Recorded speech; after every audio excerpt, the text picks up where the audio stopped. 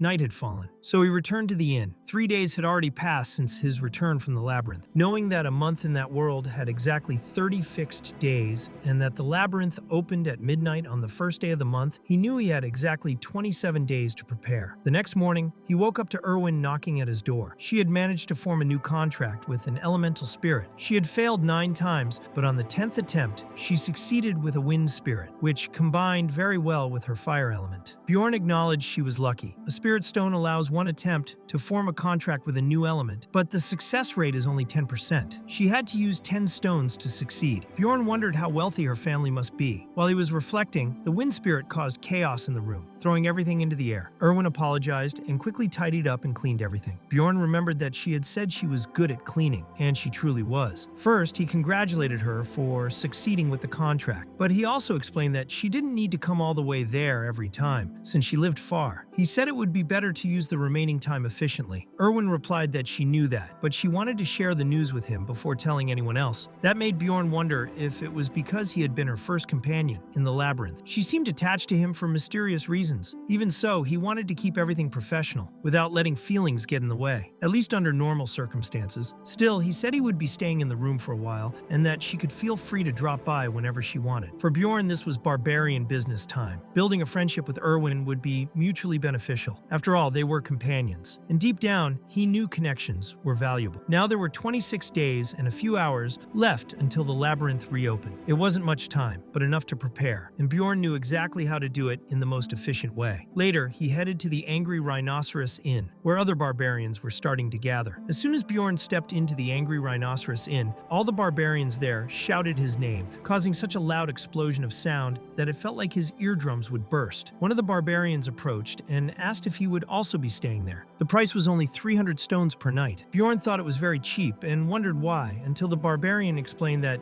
everyone slept piled up together in the same space. Then it made sense. It was indeed a low price for little comfort. Bjorn replied no, he wouldn't be staying there. He was only looking for Einar, daughter of Fenelin. The man corrected him, saying that she was the second daughter and that she was already in the corridor. Bjorn went straight to the point and said he had come to ask her for a favor. He wanted to fight her. It would be a training duel. He knew he was still inferior to the other barbarians when it came to direct combat. Einar replied that if he wanted a training partner, he just had to go to the inn's courtyard, where there was always a barbarian sparring. Even so, she accepted to be his partner, but warned that she could only do it later, because in the mornings, she was busy learning to read. When the time for training came, the two were already prepared. Einar wielded a large sword while Bjorn carried his shield. He knew he was there to learn, but he didn't intend to hold back. However, with the very first strike, he was hit so hard that he fell to the ground with his face bruised purple. He realized then that she truly was very skilled. It would be a productive training. They fought repeatedly throughout the day until at night both were already exhausted. Bjorn declared that was enough for the day. He thought Einar was excellent company, strong and honorable, unlike the other barbarians he knew, who seemed foolish. Then he asked if she planned to enter the labyrinth again alone. She replied yes, because she didn't have enough money to form a group. Bjorn invited her to join him the following month. He said the split would be 8 for him and 2 for her, but that he would cover all the other expenses. Einar simply shook his hand, ending the conversation. In truth, she didn't understand anything about profit sharing, but she trusted Bjorn, and that was what mattered. He was satisfied with her decision. He had found another reliable knight companion. The next day, the two of them were together gather in the land of the barbarians, where the tribe chief received them. He asked if, by chance, Bjorn had also come there to learn how to read, like Einar. But Bjorn replied that no, he had come to obtain a spiritual imprint, specifically the imprint of immortality. This was a powerful ability unique to barbarians, making the game much easier for those who possessed it. It was explained that each non-human race had a special racial ability. Elves could form spiritual contracts. Dwarves had efficiency with tools. Beast-faced humanoids could forge pacts with ancient creatures. And barbarians possessed the spiritual seal. The tribe chief grew suspicious. He wanted to know how Bjorn knew that kind of information, which normally wasn't accessible to young warriors. Bjorn had expected this suspicion. He only said that he had read it in a book. The tribe chief was impressed. He said he was proud to see a barbarian seeking knowledge through reading. They had no reason to deny the spiritual seal to anyone who asked, but they explained that the process cost 800,000 crystals. They asked if he could pay. Bjorn confirmed that he could. He remembered how difficult it had been to obtain that seal at the beginning of the game, not only because of the money, but also the rare ingredients required when choosing higher-level seals. He handed over the payment without hesitation. The tribe chief then wanted to know how Bjorn, son of Jandal, had gotten so much money. Bjorn had already expected this question and decided to create the biggest lie he could invent. He said that he had captured an elf and made her a slave, gaining a large quantity of magic crystals by forcing her sister to pay for the essence. He told the whole story as if they had been powerless before him. The lie was so absurd that the tribe chief burst into laughter, saying it had been a long time since he had heard something so funny. All the other barbarians around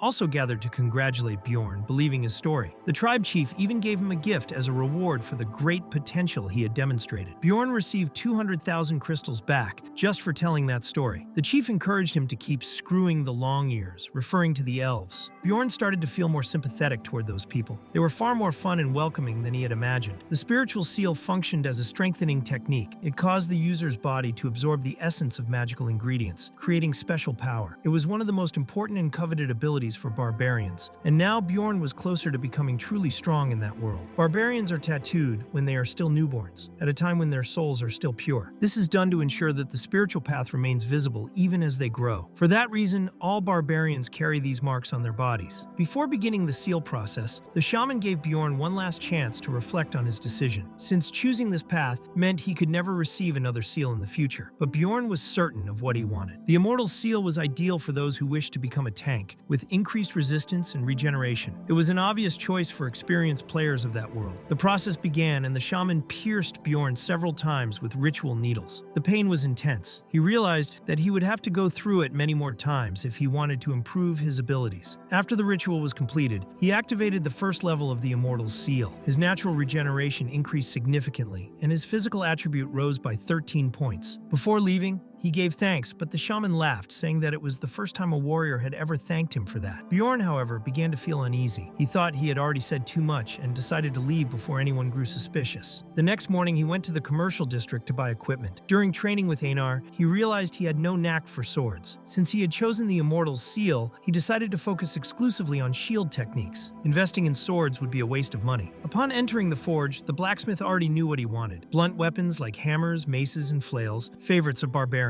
Bjorn chose a moderately sized mace and paid 220,000 crystals. That raised the level of his item to 85. Next, he bought a full set of armor for 530,000 crystals. With the purchases finished, he still had 50,000 crystals left. Since leaving the labyrinth, quite some time had passed, and a routine began to take shape. Every day at 7 a.m., he woke up and had breakfast with Erwin. Then, he went to the library and read until 4 p.m. At the end of the afternoon, he dined in different places, taking advantage of the opportunity to gather information he couldn't find in books. After 5 p.m., he went to the barbarians' territory to train. On the 7th day of training, he began dueling with other barbarians. He discovered that there was no rigid combat structure. Everything was based on reflexes, instinct, and muscle memory. With practice, he improved in all three aspects. His reflexes, flexibility, and vision increased, and his physical status rose by 1 more point. Over time, he even began defeating Einar in some duels, and she acknowledged that he had become much stronger. She was skilled, but her movements followed a fixed pattern, something Bjorn easily noticed. He gave her a few tips to correct this. At 9 p.m., he returned to the inn, took a bath, and then Erwin arrived. They dined together, and at 11 p.m.,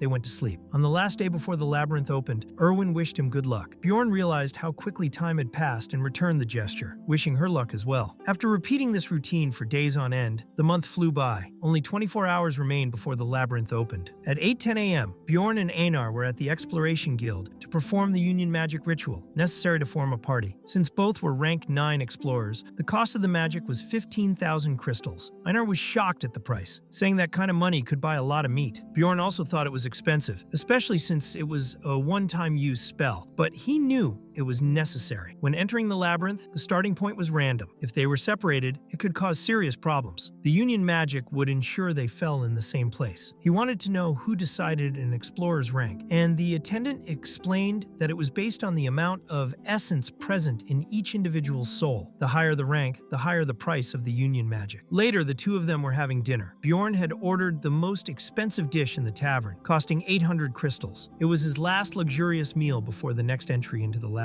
He told Einar she could eat as much as she wanted. She was so moved by the taste of the food that she almost cried. Einar then began crying non-stop, emotional and determined to earn a lot of money so she could eat well again. This made Bjorn wonder what exactly she had been eating until then. Could it have been rats? Cockroaches? Something even worse? With only 10 minutes left before the labyrinth opened, the duo was completely prepared. Bjorn then noticed, perhaps calmly for the first time, how gigantic the portal really was. The last time it had seemed much smaller. Over time, other barbarians arrived who had also completed their coming-of-age ceremonies. Bjorn wondered how they managed to get there every time, since they didn't seem to come from the same path. Einar commented that it reminded her of the old days, but Bjorn thought that was an exaggeration, since only a month had passed. When they finally received permission to cross the portal, Bjorn asked them to wait. He wanted to run a test. With only 1 minute left before the portal closed, Einar grew desperate, insisting that they should cross immediately. Bjorn noticed that the portal was already shrinking, returning to the size it had been the first time he passed through it. As soon as the guard announced the imminent closure of the portal, they rushed inside. They came out exactly in the same place as last time, the dark lair of the first floor. They were already before the secret passage to the second floor, and Bjorn received 2 experience points for being the first to open the portal this time. His character leveled up. His capacity to absorb essences increased by 1. Einar grew curious and asked how he had managed to do that, since the chief had said it would take at least 3 days to reach the second floor. Bjorn replied that he had read about it in a book. Even so, he thought the place was nothing special. It was just the land of the dead. He asked if Einar also felt something strange, as if an energy was passing through her body. She answered that his spirit status had probably increased. Bjorn concluded that this meant he had leveled up. In the world of Dungeon and Stone, level determines the amount of mana available, used to activate abilities, and also defines how many essences can be consumed. Now, Bjorn could consume 2 essences. Even so, Einar thought it was strange that his spirit status had increased without him killing any monsters. Bjorn thought that perhaps opening the portal had counted as a great achievement, and in fact, he had already done it intentionally. In Dungeon and Stone, there is a system called achievement, different from the experience obtained from killing monsters, which is limited to once per each race faced. But achievements, such as completing portals quickly, can generate experience repeatedly. Thus, if someone knows how to use this wisely, they can farm XP just by going through portals. Bjorn decided to keep this secret to himself and take full advantage before other players discovered it. He then asked Einar to keep the secret, and if anyone asked, to say that it had taken them 2 days to get there. He knew that soon experienced explorers would also arrive in the place, so it was better not to draw attention. He feared other explorers more than the monsters themselves. Later, Bjorn improvised a torch tied to his head with chains, becoming what was called a torch barbarian. Although strange, it was a very practical method. The creatures of the land of the dead were stronger than the monsters of the goblin forest, but the path there was free of traps, which made progression smoother. In short, it was a much more favorable territory for barbarians. During the exploration, Einar spotted 3 ghosts approaching. Bjorn assumed there were only a few because it was the first day. Soon they would come in hordes. Excited to fight, Einar drew her sword and easily eliminated the creatures. But soon after, a piercing scream echoed through the land of the dead, sending shivers down Einar's spine. It was a banshee. Bjorn knew that they rarely attacked first, and most of the time only reacted when provoked. If attacked, they would cast a curse that would pursue the culprits even outside the labyrinth. Einar grew frightened at the possibility, and praised Bjorn for being a clever warrior. But when another scream rose, she grabbed his neck tightly, nearly choking him. Immediately after, a horde of skeletons appeared. Einar quickly regained her composure and went to fight them. Bjorn tried to give her a tip on where to strike, the core between the ribs, ribs, but she simply smashed all the skeletons with a single blow. She didn't even need technique. After that, they continued their journey north for almost 8 hours, naturally facing several monsters along the way. They encountered elder ghouls, which were twice the size and strength of common ones, as well as warrior and archer skeletons. Despite the difficulty, the battles went smoothly. Bjorn's combat skill had improved a lot, and his mace had the perfect weight and size. With it, he could easily crush the skulls of his enemies. His armor protected him well from behind, and his helmet shielded him from arrows. He was confident in his own abilities, but he recognized that Einar was even better. She was simply destroying everything in her path, shouting the name of the barbarian's ancestral deity, Virella. Bjorn didn't really understand that whole thing about shouting like a barbarian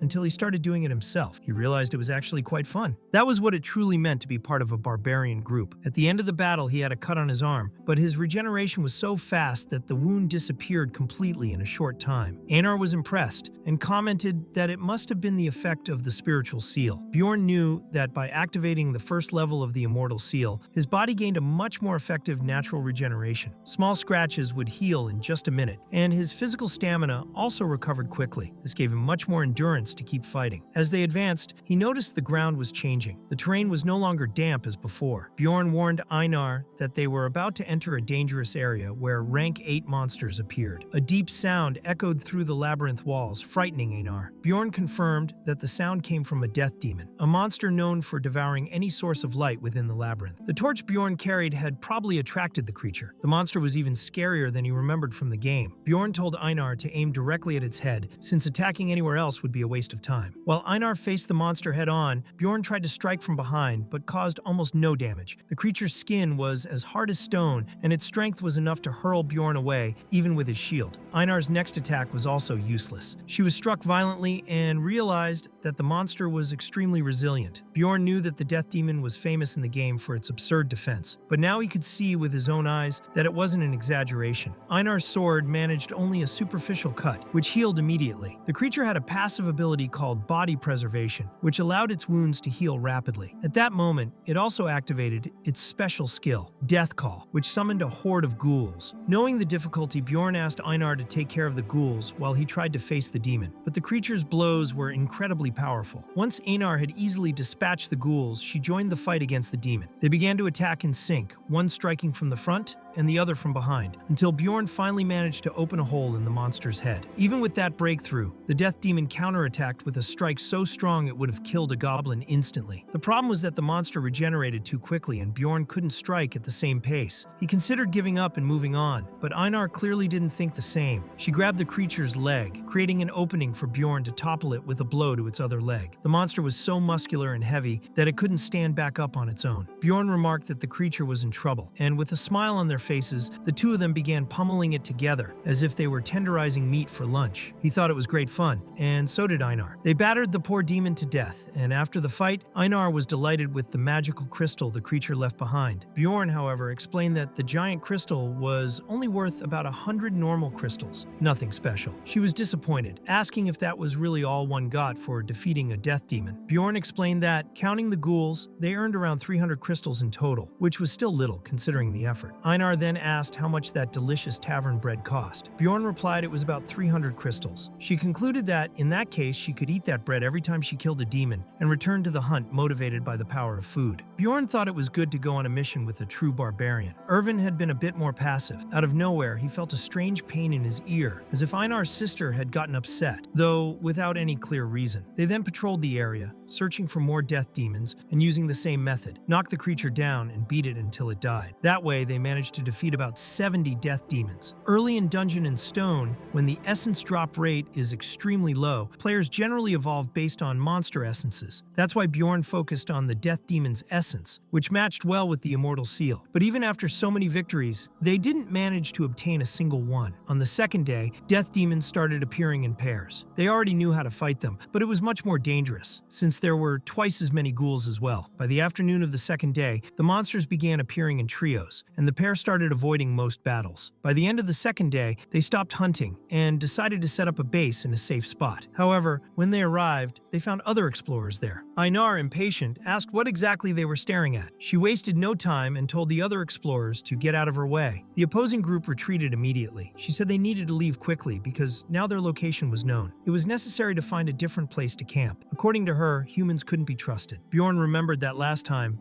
Einar had also been bothered by human explorers. He suspected something bad had happened to her in a previous labyrinth, but decided to ask about it later. While searching for a new area to set up camp, they heard cries for help. However, it didn't sound like a monster attacking someone. It was a person killing another. When they reached the scene, they saw several dead explorers lying on the ground of their own base. The woman there was clearly a raider. Unlike normal hunters, raiders hunt other explorers. They don't collect magical crystals from monsters, but instead steal other people's equipment. This kind of action was considered a serious crime in Rafdoya, punishable by death. But since no one monitored the labyrinth interiors, they acted with impunity. Just like Bjorn, who had killed 6 explorers in self-defense and was never investigated, raiders escaped consequences. Bjorn quickly realized this was a problem. That woman seemed like a true professional. She had sharp features and even a tattoo under her left eye. Since she wasn't known, it meant she never left survivors. Einar also thought she was powerful. 4 bodies were on the ground, all well-equipped explorers, including a mage. Clearly, they weren't beginners. Bjorn suspected she might have been part of that group, but quickly saw that wasn't the case. The woman simply turned her back on them, as if showing she considered them too weak to bother with. Bjorn understood the only option was to flee. He ordered Einar to run with him. They managed to gain some distance, but they knew they would soon be pursued. To avoid getting lost, Bjorn began following the marks he had left on the trees. These were precautionary signs to help him navigate. They decided to head toward the portal of the first floor. However, along the way, they were intercepted by another group of explorers. Bjorn didn't like trusting humans, but he didn't have many options. He told them they were being chased by a raider. The leader of the group, a bald man, asked if there was any guarantee that Bjorn wasn't the raider himself. Bjorn swore on his warrior's honor. The bald man believed him. Bjorn knew that this oath was a kind of trick from the game itself. Anyone who made such a vow could not break it without consequences. The bald man then proposed a deal. If they helped defeat the raider, Bjorn and Einar could keep all the reward. Bjorn accepted. The group then used a gnome's special ability, stealth smoke, that disguised everyone within a 3-meter radius. It was a powerful skill that avoided direct combat but prevented movement while in use. However, it was all just a trap. As soon as the smoke spread, the enemy group used a suppression technique that paralyzed its targets. It was a typical stone golem ability. Bjorn hadn't expected that. The only way to escape suppression was by taking direct damage. While paralyzed, the raiders began robbing them. They also considered killing the 2 of them with a single strike to prevent any chance of counterattack. A barbarian's heart was very valuable on the black market, and they knew they had to kill quickly to ensure suppression worked. When Bjorn was struck in the neck, he finally managed to move. Thanks to the immortal seal, he couldn't be killed easily. Even injured, he managed to react, crushing the attacker's head. With no time to waste, he threw a knife at Einar, lightly wounding her on purpose just so she could also escape suppression. He was already too weakened, so he had to rely on her for the rest. Einar did not disappoint. She wiped out all the enemies, except for the bald man who managed to escape because Bjorn was on the brink of death. Even so, he achieved a rare feat, surviving with less than 0.1% HP. His mentality stat increased by 3 points. After the fight, Einar gave Bjorn a potion. She said that wound on his neck would surely leave a beautiful scar. Bjorn was grateful for having chosen the immortal seal when he had the money to do so. Without it, he would have died. Einar said she thought it was incredible. According to her, he was probably the only barbarian with a scar on his throat, and that it looked like a Medal of Honor. Bjorn asked if she had gathered all the equipment. If so, they needed to hunt down the bastard who had escaped. He couldn't have gone far. And indeed later, they managed to find the bald man again. Bjorn said not to kill him yet. For now, they needed his gnome ability to deal with the raider, but it was already too late. She appeared suddenly and killed the bald man with a poisoned dart straight to the neck. The raider praised their earlier fight, saying it had been impressive. She admitted she had been watching everything from the beginning. It was clear to them both that they could no longer run. It was time to fight. When they charged forward, the raider dodged Einar's strike and even blocked Bjorn's blow, demonstrating terrifying strength. Bjorn thought that if he couldn't bring her down with a strike, at least he could shove her. But suddenly he felt his whole body lose strength. It was as if she had struck him from the inside, piercing through his armor with ease. Einar, who tried to attack from behind, also failed to land her strike. She suffered a serious wound and fell. The raider explained that she had poisoned them both with basilisk paralytic toxin, which was now spreading quickly through their bodies. Even so, she didn't kill Bjorn immediately. She said she would let him live, as long as he swore not to tell anyone what he had seen. That had been her proposal from the start. According to her, she didn't want to kill barbarians because she owed them a debt. Bjorn considered the possibility that this was true. If she had really wanted to,